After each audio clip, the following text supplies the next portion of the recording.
Alright, it's about the end of summer here. It's fall time, beginning of fall, and we got to collect all these black walnuts here now because they're all fallen.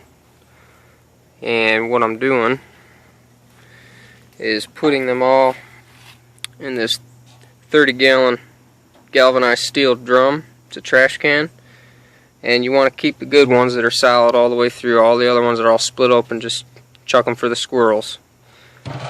And we're going to fill this thing right up, and we'll be back at my house to take the husk off, and the husk is what we're going to keep, and we're going to put this over the fire, simmer it for a long time, let all that solution get in there so we can make ourselves a tanning solution with all these walnuts. And then the walnuts you let sit out and you can eat them later, or make oil with them, whatever you want to do.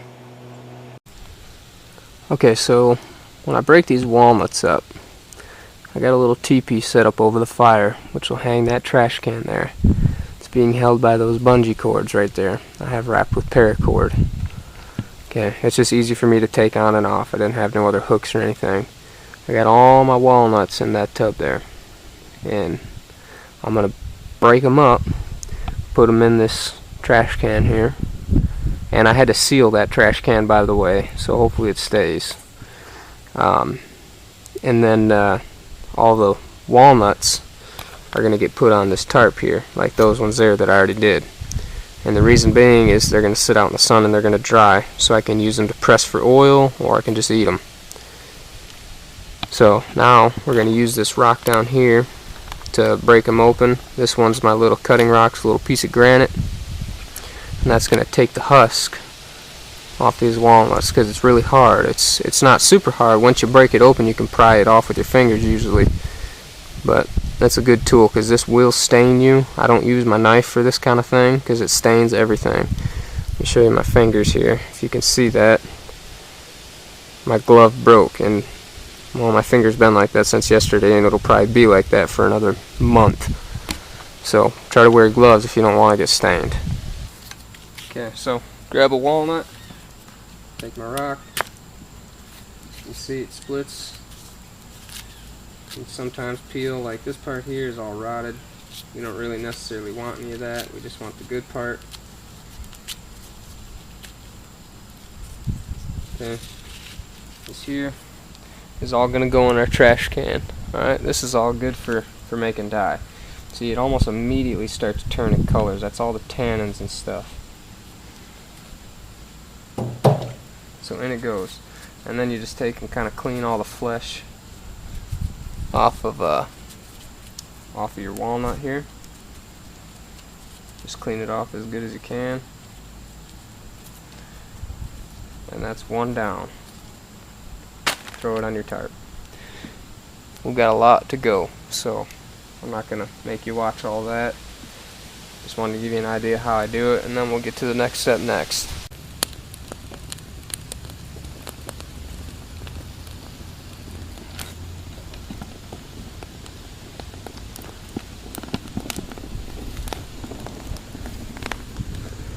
Now we just gotta add some water. That's gonna make a really, really strong dye. I did not break up even all them walnuts. I got this many left. That's how many I got here. So now I want to let this heat up. We're gonna fill this up to maybe 3/4 of the way with water. Let our solution just start making, and let this folder just simmer. Okay, right now it's actually too big.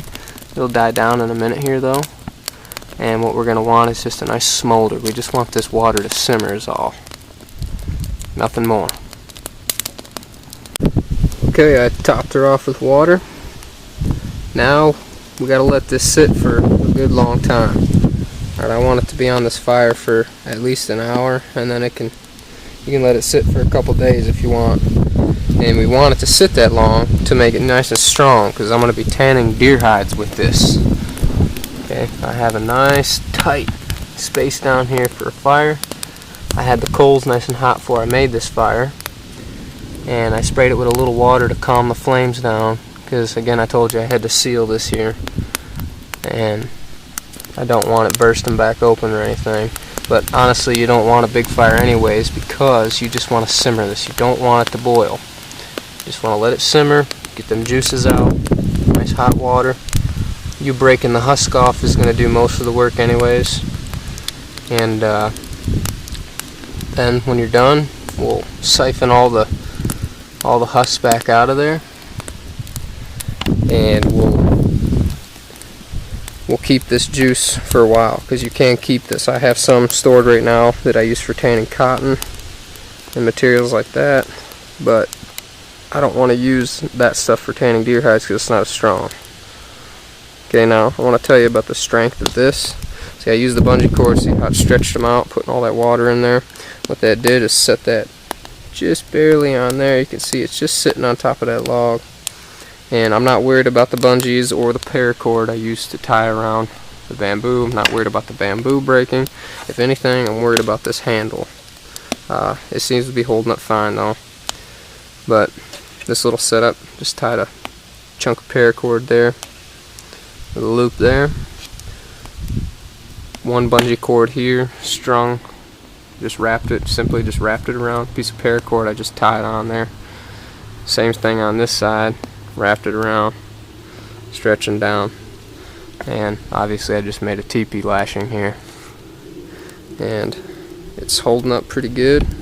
I didn't have any other way to make this fire different. If anything, it'd be easier to just set it right on top of the fire, but you can't just do that with this fire pit. I don't have a grill or anything for it.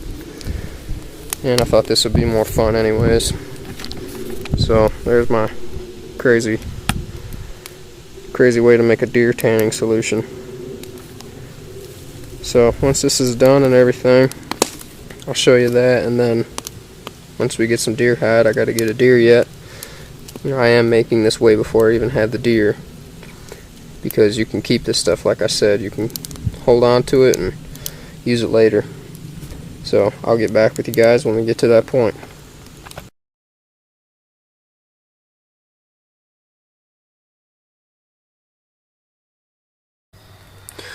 Okay, so I pulled this off the fire. I let it sit a whole night and simmer, and it's been a whole nother day. It's the next night now, and I took all the hulls out, filtered it through a cotton, a giant big ball of cotton I make head wraps out of. And you want to filter it because then it'll last you longer. It won't putrefy with all the walnut hulls in there. So I filtered it real good, and now I'm just going to scoop this foam off, and then it's ready for dyeing any deer hides this winter. This will last me a good while.